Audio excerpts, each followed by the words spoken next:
তো নবী সাল্লাল্লাহু আলাইহি ওয়াসাল্লাম যখন মদিনাতে হিজরত করে গেলেন, হিজরত করে যাওয়ার পরে মদিনার যারা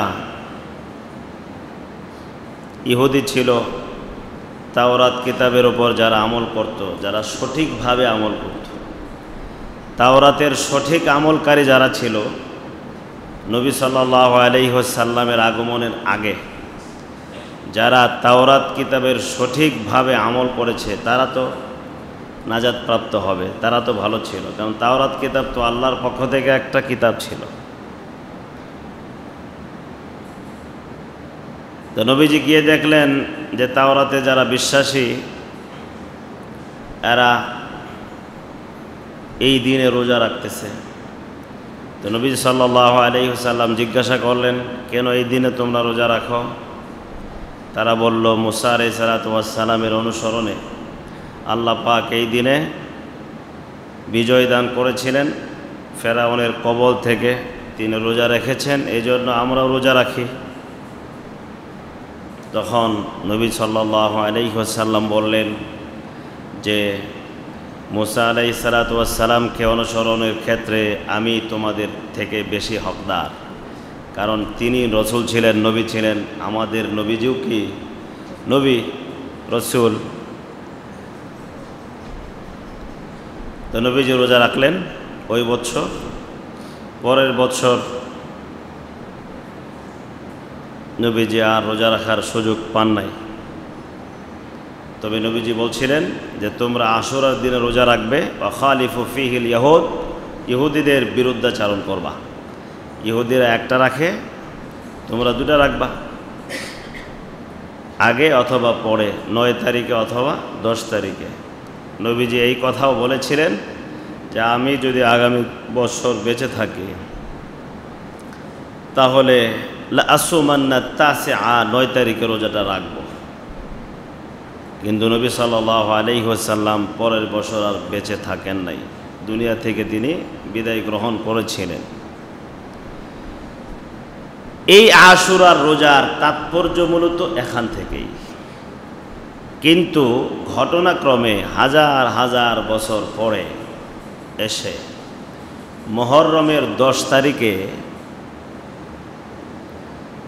নবী সাল্লাল্লাহু আলাইহি ওয়াসাল্লামের আদরের দুলালি খাতুনে জান্নাত ফাতিমাতুজ জাহরা রাদিয়াল্লাহু আনহায়ের নয়নের মণি ইমাম হুসাইন রাদিয়াল্লাহু আনহু, তিনি এই মুহররমের 10 তারিখেই কারবালার প্রান্তরে শাহাদত বরণ করেছিলেন।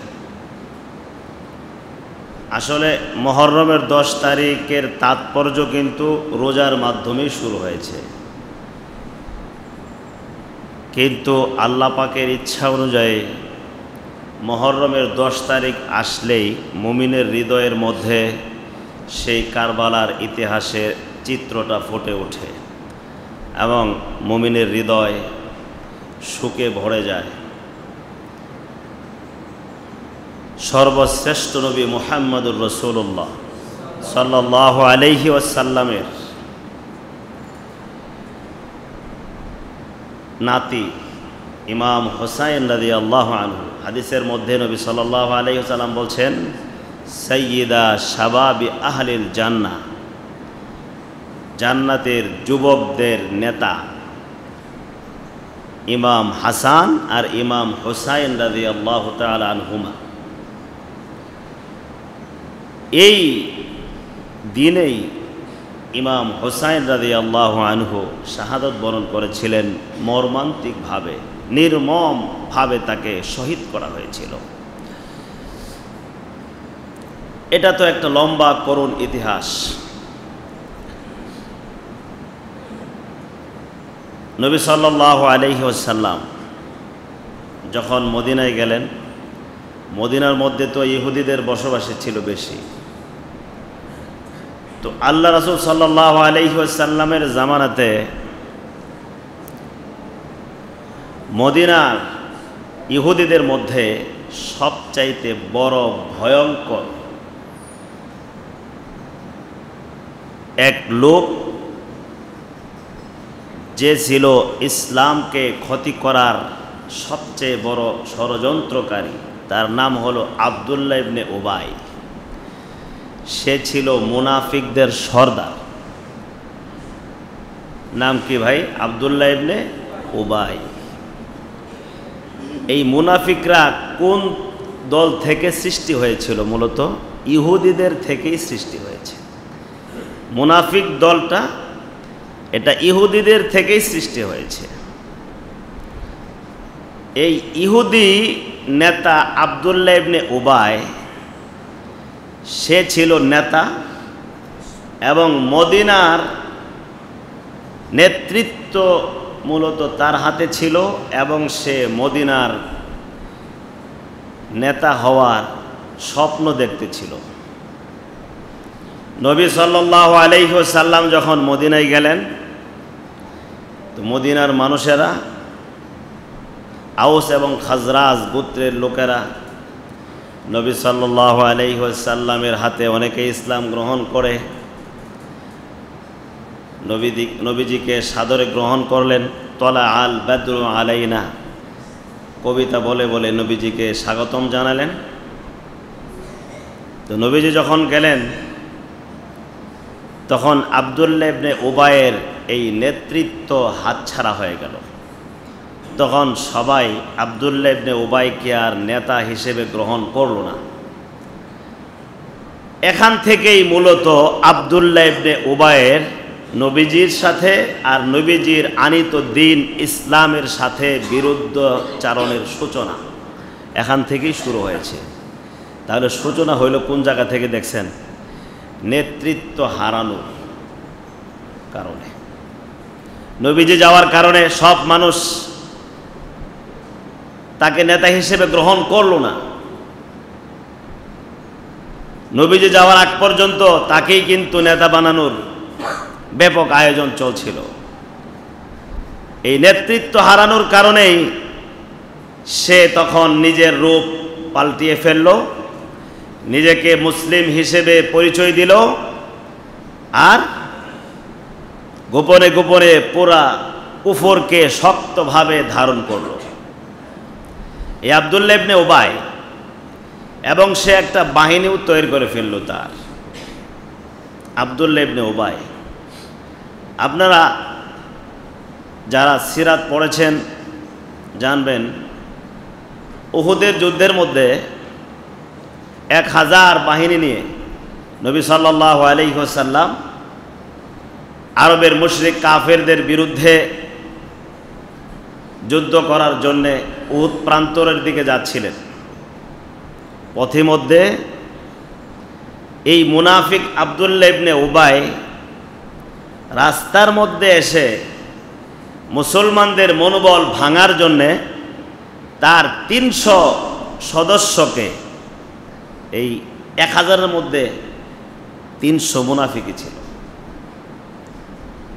রাস্তার মধ্যে এসে আব্দুল্লাহ ইবনে উবাই বলল যে না, আমরা এই যুদ্ধ করব না, এই যুদ্ধের মধ্যে আমরা যাব না, কারণ মদিনার বাহিরে গিয়ে যুদ্ধ করা এটা আমাদের পক্ষে উচিত হবে না। একথা বলে তার বাহিনীকে নিয়ে সে পেছনে সরে গেল। সে যুদ্ধে যাবে কিভাবে? যুদ্ধের মধ্যে সে তার মৃত্যুকে স্বচক্ষে দেখতেছিল, সে কিভাবে যাবে? আর সে তো এই আশাই যায় নাই যে আমি শাহাদত বরণ করব আর মারা গেলেই জান্নাতের বাসিন্দা হয়ে যাবে। সে তো তাদের মধ্যে নাই এটা। সে তো আখিরাত বিশ্বাসই করে না। সে তো ইসলামের লেবাস পরিধান করেছিল, ইসলাম আর মুসলিম এবং নবী সাল্লাল্লাহু আলাইহি ওয়াসাল্লামকে ক্ষতি করার জন্যে। ওই সময় আব্দুল্লাহ ইবনে উবাই এবং তার বাহিনী, এরাই ইসলামের মূলত সবচাইতে বেশি ক্ষতি করেছিল। এরা সমস্ত কাফের মুশরিক এবং মুনাফিক, তারাও তো কাফের। যত কাফের মুশরিক পৃথিবী থেকে আখেরাতে চলে যাওয়ার পরে শাস্তির সম্মুখীন হবে, সমস্ত কাফেরদের মধ্যে আল্লাহ তাআলা সবচাইতে বেশি শাস্তি দিবেন মুনাফিকদেরকে, কারণ এদের দ্বারা ইসলামের সবচাইতে বেশি ক্ষতি হয়েছে। এবং ইসলামের ইতিহাসে মুসলমানরা যত ক্ষতির সম্মুখীন হয়েছে, এরাই সবচাইতে বেশি ক্ষতি করেছে ইসলাম এবং মুসলমানদেরকে। তো নবী সাল্লাল্লাহু আলাইহি ওয়াসাল্লামের জামানায় ছিল আব্দুল্লাহ ইবনে উবাই, সে এইভাবে চক্রান্ত করে করে মুসলমানদেরকে ক্ষতিগ্রস্ত করতেছিল। তো নবী সাল্লাল্লাহু আলাইহি ওয়াসাল্লামের ইন্তেকালের পরে খলিফাতুল মুসলিমিন যারা ছিলেন চারজন, হযরত আবু বকর রাদিয়াল্লাহু আনহু তিনি খলিফা হলেন। তিনার ইন্তেকালের পরে 2 বছর পরে খলিফা হলেন হযরতে ওমরে ফারুক রাদিয়াল্লাহু আনহু, তিনি 10 বছর ছিলেন। এরপরে খলিফা হলেন হযরতে ওসমান গনি রাদিয়াল্লাহু আনহু, তিনি 12 বছর ছিলেন খেলাফতের মসনদে। হযরত ওসমান গনি রাদিয়াল্লাহু আনহুর খেলাফতের জামানায় ইসলামের খলিফাদেরকে তছনছ করে দেওয়ার জন্যে, মুসলমানদের ঐক্যকে নষ্ট করার জন্যে, মুসলমানদেরকে বিভিন্ন দলে উপদলে বিভক্ত করার জন্যে এই ইহুদিদের মধ্য থেকেই আরেক মুনাফিকের দল সৃষ্টি হলো। এবং এই দলের যে নেতৃত্বে ছিল, যে নেতা ছিল, তার নামও ছিল আব্দুল্লাহ। সেও নিজেকে আব্দুল্লাহ নাম দিয়ে পরিচয় দিত এবং সে ছিল আব্দুল্লাহ ইবনে সাবা নামে পরিচিত। তো নবী সাল্লাল্লাহু আলাইহি সাল্লামের জামানায় সে মুনাফিক সর্দার ছিল আব্দুল্লাহ ইবনে উবাই। আর হযরতে ওসমান গনি রাদিয়াল্লাহু আনহুর সময় যারা হযরতে ওসমান গনি রাদিয়াল্লাহু আনহুকে নির্মমভাবে শহীদ করেছিল, এরাও ছিল আব্দুল্লাহ ইবনে সাবার লোক। এবং এদের ধোঁকার মধ্যে কিছু সরল মনা মুসলমান জড়িত হয়ে পড়েছিল ধোঁকায়, কিন্তু এই যে মুসলিম বলে তারা পরিচয় দিয়েছিল এই কারণে। এই আব্দুল্লাহ ইবনে সাবা এবং তার বাহিনী, এরাই মূলত হযরতে ওসমান গনি রাদিয়াল্লাহু আনহুকে শহীদ করেছে, নির্মমভাবে শহীদ করেছে। তিনি কোরআন তেলাওয়াতে মগ্ন ছিলেন।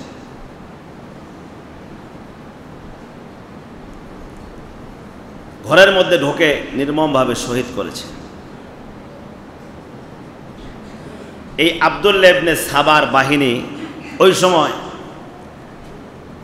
উদ্দেশ্য একটাই ছিল, মুসলিম খলিফাতুল মুসলিমিন যারা, এদেরকে শেষ করে দেওয়া আর মুসলমানদেরকে বিভিন্ন দলে বিভক্ত করে তাদেরকেও শেষ করে দেওয়া।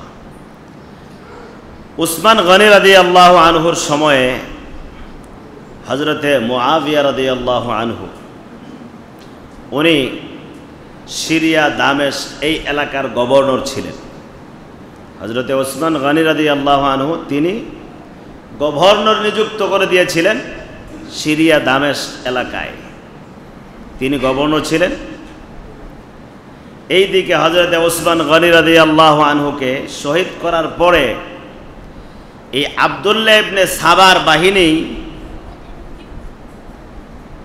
পরবর্তীতে যখন হযরতে আলী রাদিয়াল্লাহু আনহু খলিফা হইলেন, সাহাবায়ে কেরাম মুসলমান যারা ছিল ওনারা পরামর্শ করে হযরতে আলী রাদিয়াল্লাহু আনহুকে খলিফা নিযুক্ত করলেন।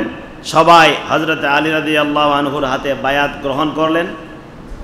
খলিফাতুল মুসলিমিন হিসেবে ওনাকে যখন তারা সবাই বরণ করে নিলেন, তখন এই আব্দুল্লাহ ইবনে সাবার বাহিনী দেখলো যে খলিফাতুল মুসলিমিন যারা হচ্ছে এদেরকে তো বিভক্ত করা যাচ্ছে না, একজন আমরা মেরে ফেললাম,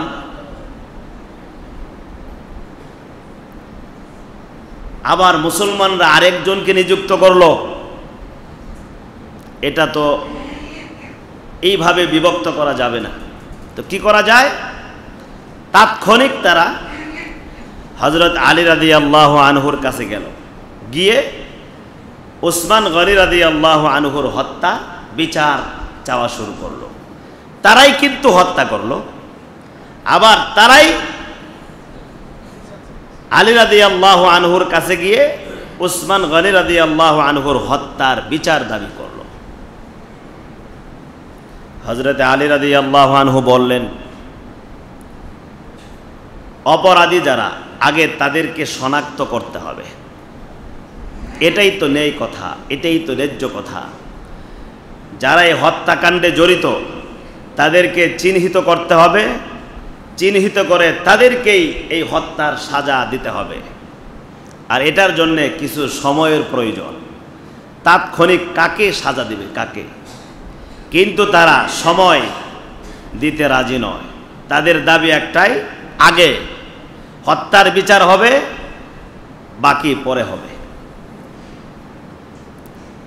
কিন্তু আলী রাদিয়াল্লাহু আনহু সাফ জানাই দিলেন যে আগে অপরাধীকে শনাক্ত করতে হবে, এরপরে বিচার হবে। এটাকে তারা একটা সুবর্ণ সুযোগ মনে করে চলে গেল দামেস্কে, সিরিয়ায় গিয়ে মুআবিয়া রাদিয়াল্লাহু আনহু, যিনি হযরত উসমান গনি রাদিয়াল্লাহু আনহুর সময়ে ওই এলাকার গভর্নর ছিলেন, প্রশাসক ছিলেন, ওনাকে গিয়ে আলী রাদিয়াল্লাহু আনহুর বিরুদ্ধে প্রোপাগান্ডামূলক বক্তব্য দিল যে হযরত উসমান গনি রাদিয়াল্লাহু আনহুর হত্যার সঙ্গে হযরত আলী নিজেই জড়িত আছে। উল্টা মুআবিয়া রাদিয়াল্লাহু আনহুকে উল্টা বোঝানোর চেষ্টা করল। দলিল হিসেবে পেশ করল যে উনি খলিফা হওয়ার পরে উসমান গনি রাদিয়াল্লাহু আনহুর হত্যার বিচার কার্যে গড়িমসি করতেছেন। যদি ওনার মধ্যে কোনো সমস্যা নাই থাকতো তাহলে তিনি হত্যার বিচার কার্যে গড়িমসি কেন করছেন, এটা যুক্তি হিসেবে পেশ করলো, দলিল পেশ করলো মুআবিয়া রাদিয়াল্লাহু আনহুর কাছে। তিনি তখন তাদের যুক্তি মনে করলেন যে কথা তো একদম উল্টা নয়। তো তিনি চিঠি লিখলেন আলী রাদিয়াল্লাহু আনহুর কাছে যে আপনি যদি সঠিক হয়ে থাকেন, কোনো ভেজাল যদি না থাকে, তাহলে বিচার কার্য আগে সমাধান করে নেন। কিন্তু আলী রাদিয়াল্লাহু আনহু তিনি প্রতি উত্তরে এটাই লিখলেন যে আগে তো অপরাধী শনাক্ত করতে হবে। তো এই উত্তর পেয়ে মুআবিয়া রাদিয়াল্লাহু আনহু তিনি মনে করলেন যে তাহলে এদের কথা তো ঠিকই দেখা যাচ্ছে, এরা তো নিজেদেরকে খাঁটি মুসলমান বলেই পরিচয় দিয়ে মুআবিয়া রাদিয়াল্লাহু আনহুর সামনে তারাই উসমান রাদিয়াল্লাহু আনহুকে হত্যা করে, তারাই আবার উসমান রাদিয়াল্লাহু আনহুর প্রতি আসক্তি এবং ভক্ত হিসেবে নিজেদেরকে প্রকাশ করা শুরু করলো। তো আলী রাদিয়াল্লাহু আনহু যখন এই উত্তর দিলেন, মুআবিয়া রাদিয়াল্লাহু আনহু তখন বললেন যে আমি আপনার হাতে বায়াত গ্রহণ করব না এবং আপনাকে আমি খলিফা হিসেবে মানব না। তখন তিনি সিরিয়া এবং দামেস্কে নিজেকে খলিফা হিসেবে ঘোষণা করলেন। তো সূত্রপাত কোন জায়গা থেকে হলো দেখছেন, এই যে বিভক্তিটা। নচেত মুআবিয়া রাদিয়াল্লাহু আনহু বায়াত হবেন এই পরিস্থিতিই ছিল, কিন্তু মাঝখানে এই বিভক্তি তৈরি করলো আব্দুল্লাহ ইবনে সাবা। এবং এই বিভক্তি চলতে চলতে কয়েক বছর 40 হিজরি পর্যন্ত হযরত আলী রাদিয়াল্লাহু আনহু খলিফা হিসেবে ছিলেন। এই সময় এই বিচার কার্য নিয়েই বিভিন্ন দল আরও তৈরি হলো, খাওয়ারিজের দল তৈরি হলো এবং এই খারিজিদের মধ্য থেকেই চক্রান্ত করে হযরত আলী রাদিয়াল্লাহু আনহুকেও শহীদ করা হয়েছে। ফজরের নামাজে তিনি বের হয়েছিলেন, ওনাকেও শহীদ করা হয়েছে। তো আলী রাদিয়াল্লাহু আনহুর শাহাদাতের পরে মক্কা এবং মদিনায় যে সকল সাহাবীরা ছিলেন, মুসলমানরা ছিলেন, তারা সবাই হযরতে হাসান রাদিয়াল্লাহু আনহুর হাতে বায়াত গ্রহণ করল। এইদিকে সিরিয়া দামেস্ক হযরতে মুআবিয়া রাদিয়াল্লাহু আনহু খলিফা হিসেবে ছিলেন। এদিকে মক্কা মদিনায় হযরতে হাসান রাদিয়াল্লাহু আনহুকে মক্কা মদিনার মুসলমানরা সাহাবায়ে কেরামরা খলিফাতুল মুসলিমিন হিসেবে ওনার হাতে বায়াত গ্রহণ করলেন। কিছুদিন পরে হযরতে হাসান রাদিয়াল্লাহু আনহু চিন্তা করলেন যে এইভাবে বিভক্তি সৃষ্টি করে মুসলমানদের মধ্যে চলা এটা উচিত হবে না, এটাকে তিনি পছন্দ করলেন না। তাই হযরতে হাসান রাদিয়াল্লাহু আনহু নিজে স্বেচ্ছায় এই খেলাফতের দায়িত্ব হযরতে মুআবিয়া রাদিয়াল্লাহু আনহুর হাতে ছেড়ে দিলেন। নবী সাল্লাল্লাহু আলাইহি ওয়াসাল্লাম এক হাদিসের মধ্যে এই রকম ভবিষ্যৎবাণী করেছিলেন যে আমার নাতি হাসান, তার মাধ্যমে আমার উম্মতের বড় একটা বিভক্তি ফিতনা দূর হয়ে যাবে। বাস্তবে হযরতে হাসান রাদিয়াল্লাহু আনহুর মাধ্যমে এই যে একটা বিভক্তি মুসলমানদের মধ্যে চলছিল, এটা যখন তিনি খেলাফতের দায়িত্ব অর্পণ করলেন হযরতে মুআবিয়া রাদিয়াল্লাহু আনহুর হাতে, তখন এই বিভক্তিটা একদম নিঃশেষ হয়ে গেল। মুসলমানরা হযরতে মুআবিয়া রাদিয়াল্লাহু আনহুর খেলাফতের অধীনে খুব সুশৃঙ্খলভাবে সুন্দরভাবে চলতেছিলেন। 40 হিজরি থেকে 60 হিজরি পর্যন্ত 20 বছর কোনো বিভক্তি ছিল না, সুন্দরভাবে চলতেছিলেন। 60 হিজরিতে হযরতে মুআবিয়া রাদিয়াল্লাহু আনহুর ইন্তেকালের সময় ওনার ছেলে ইয়াজিদকে যখন পরবর্তী খলিফা হিসেবে ঘোষণা করলেন,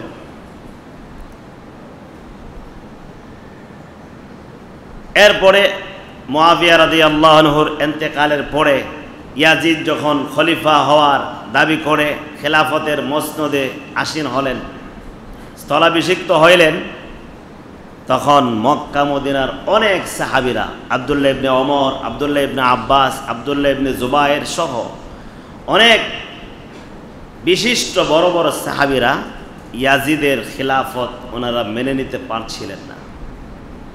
এজন্যই পারছিলেন না কারণ ইয়াজিদের চাইতে আরও বুজুর্গ অনেক সাহাবীরা, এমনকি নবীজির নাতি হযরতে হাসান রাদিয়াল্লাহু আনহু তো জীবিত ছিলেন। এজন্য মক্কা মদিনার বড় বড় সাহাবীরা ইয়াজিদের হাতে বায়াত হওয়া এটা মেনে নিতে পারছিলেন না। কিন্তু ইয়াজিদ চাপ প্রয়োগ করতেছিল সবাই যেন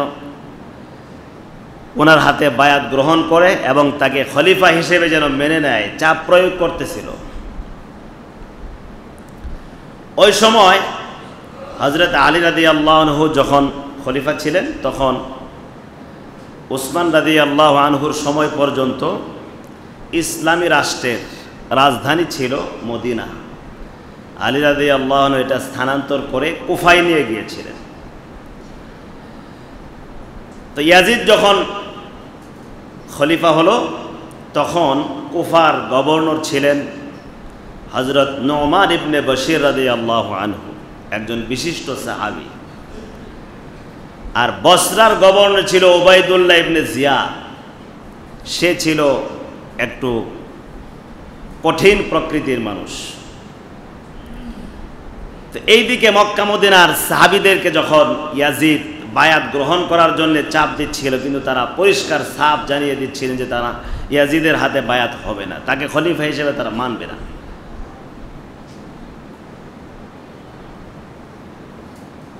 তখন ইয়াজিদ এই কুফার গভর্নর নুমান ইবনে বশির রাদিয়াল্লাহু আনহুকে অপসারণ করে তার জায়গায় বসরার গভর্নর উবাইদুল্লাহ ইবনে জিয়াদকে কুফার গভর্নরের দায়িত্ব তাকে দেয়।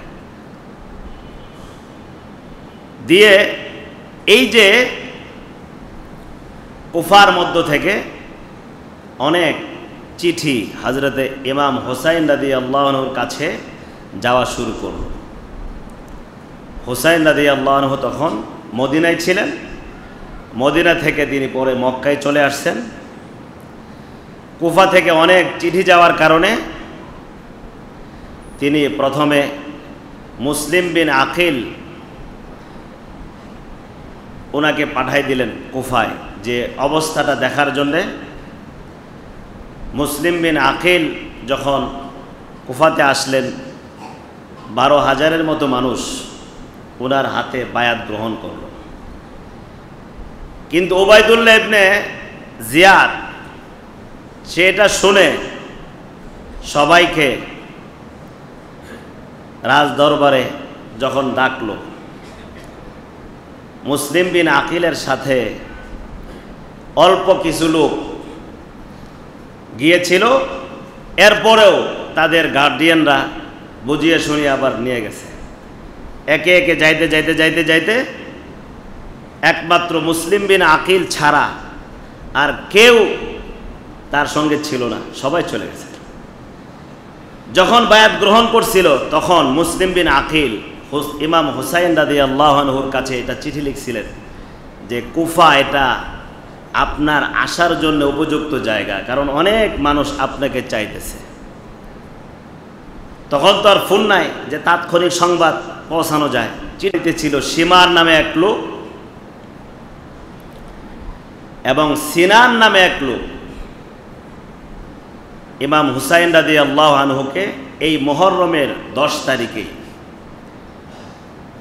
উবাইদুল্লাহ ইবনে জিয়াদের বাহিনী তারা ফুরাত নদীর পানি বন্ধ করে দিয়েছিল এবং হুসাইন রাদিয়াল্লাহু আনহুর এই বাহিনীতে যে সদস্যরা ছিলেন তাদের পানির একমাত্র মাধ্যম ছিল ফুরাত নদীর পানি, এছাড়া পানির কোনো ব্যবস্থা ছিল না। তো এই পানি বন্ধ করে দিয়ে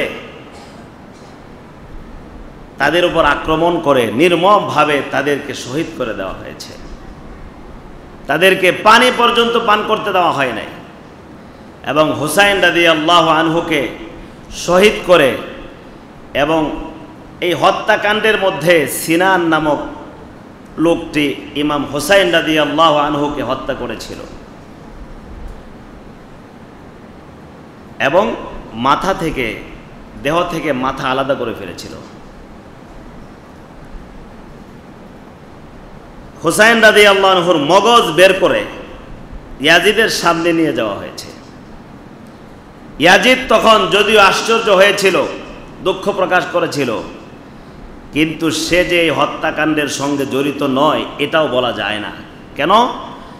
যারা হত্যা করেছিল পরবর্তীতে তাদের কোনো বিচার ইয়াজিদ করে নাই, ইয়াজিদ কোনো বিচার করে নাই। এটার দ্বারাই তো বোঝা যায় যে তার এই হত্যাকাণ্ডের মধ্যে তার সন্তুষ্টি ছিল বিদায় পরবর্তীতে এই হত্যাকারীদেরকে সে তো বিচার করে নাই। তো ইমাম হুসাইন রাদিয়াল্লাহু আনহুকে যারা দাওয়াত দিয়ে চিঠি দিয়ে এই মক্কা থেকে কুফায় নেওয়ার জন্যে আগ্রহ প্রকাশ করতেছিল, যেদিন শাহাদত বরণ করলেন সেদিন তাদের কেউ ইমাম হুসাইন রাদিয়াল্লাহু আনহুর সঙ্গে তার পক্ষ হয়ে ইয়াজিদের বাহিনীর বিরুদ্ধে যুদ্ধ অংশগ্রহণ করে নাই। পরবর্তীতে 3 বছরের মতো তার খেলাফত স্থায়ী হয়েছিল। ইয়াজিদের খেলাফতের সময় 680 খ্রিস্টাব্দ থেকে 683 খ্রিস্টাব্দ পর্যন্ত এই টাইমটুকু সে খলিফা ছিল। পরবর্তীতে রাজনৈতিক এক বিরোধী লোক যার নাম ছিল মুখতার, এই রাজনৈতিক বিরোধিতায় ইয়াজিদকে টুকরা টুকরা করে হত্যা করেছে। হত্যা করার পরে ইয়াজিদ যখন নিহত হয়ে যায় তখন এই যে লোকগুলো যারা ইমাম হুসাইন রাদিয়াল্লাহু আনহুকে বারবার চিঠি দিয়ে মক্কা থেকে কুফা এনেছিল এবং কারবালার ময়দানে একজনও তার সঙ্গে ছিল না, ইয়াজিদ নিহত হওয়ার পরে তারাই ইমাম হুসাইন হাই হুসাইন হাই হুসাইন বলে বলে মিছিল বের করলো। তো দেখেন এদের চরিত্রটা দেখছেন,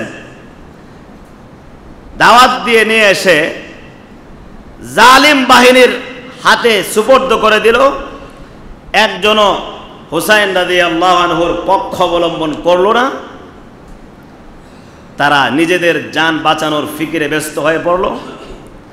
আবার ইয়াজিদ মারা যাওয়ার পরে তারাই ইমাম হুসাইন রাদিয়াল্লাহু আনহুর ভালোবাসার স্লোগান নিয়ে হাই হুসাইন বলে বলে মিছিল বের করলো মুহররমের 10 তারিখে। তো এই যে হাই হুসাইন বলে বলে যারা মিছিল বের করে, এখনো যারা ইমাম হুসাইন রাদিয়াল্লাহু আনহুর মহব্বত প্রকাশ করে বেড়ায়, এরা হলো এই দলের সদস্য। এরা ছিল বিশ্বাসঘাতক। উপরে উপরে ভালোবাসা দেখাইছে, আর ভিতরে ভিতরে হুসাইন রাদিয়াল্লাহু আনহুকে জালেমদের হাতে সুপর্দ করে নির্মমভাবে শাহাদতের দিকে ঠেলে দিয়েছিল। এজন্য প্রিয় ভাইয়েরা, মুহররমের 10 তারিখ এটা তো একটা করুণ ইতিহাসের দিন, ঠিক আছে, কিন্তু এই দিনে হুসাইন রাদিয়াল্লাহু আনহুর মহব্বতের নামে ওই সকল বিশ্বাসঘাতকদের মতো আচরণ কোনো মুসলমান করতে পারে না। তাহলে মুসলমানদের করণীয় কাজ কি? এই দিনে করণীয় কাজ হলো যেটা হাদিসের মধ্যে এসেছে সেটা। এই দিনে করণীয় কাজ হলো শুকরিয়া আদায় হিসেবে রোজা রাখা। আর এই দিনেই যেহেতু নবী সাল্লাল্লাহু আলাইহি ওয়াসাল্লামের আদরের নাতি জালিমদের হাতে নির্মমভাবে শাহাদত বরণ করেছিলেন, তো তাদের জন্য দিল থেকে দোয়া করা, এবং কিয়ামত পর্যন্ত ইতিহাসের পাতায় এটা স্বর্ণাক্ষরে লেখা থাকবে এবং মুমিনদের দিল থেকে দোয়া আসবে ইমাম হুসাইন রাদিয়াল্লাহু তাআলা আনহু এবং তার পরিবারের জন্য। আর বিপরীতে যারা জুলুম করে হত্যা করেছিল, তারা কিয়ামত পর্যন্ত সকল মানুষের দিলের ভিতরে ঘৃণার পাত্র হিসেবেই অমর হয়ে থাকবে, ঘৃণার পাত্র হিসেবে, এবং এখনো আছে। তো আমাদের করণীয় কাজ এই দিনে কি হাই হুসাইন করা? এই দিনে আমাদের কাজ হলো আল্লাহর শুকরিয়া আদায় হিসেবে নবী সাল্লাল্লাহু আলাইহি ওয়াসাল্লাম যে আমল করেছেন রোজা রাখবো, আর হুসাইন রাদিয়াল্লাহু আনহু সহ তার পরিবারের সব সদস্যদের জন্য আমরা দিল থেকে দোয়া করব, আল্লাহ পাক যেন তাদের জান্নাতের মর্যাদা আরো বুলন্দ করে দেন। আল্লাহ তাআলা আমাদেরকে এই দিনের যে করণীয় কাজ যা আমরা শুনলাম, আমাদেরকে সেইভাবেই চলার তৌফিক দান করুন, আমিন। ওয়া আখিরু দাওয়ানা আলহামদুলিল্লাহি রাব্বিল আলামিন। যারা 4 রাকাত সুন্নত পড়েন সুন্নত করেন।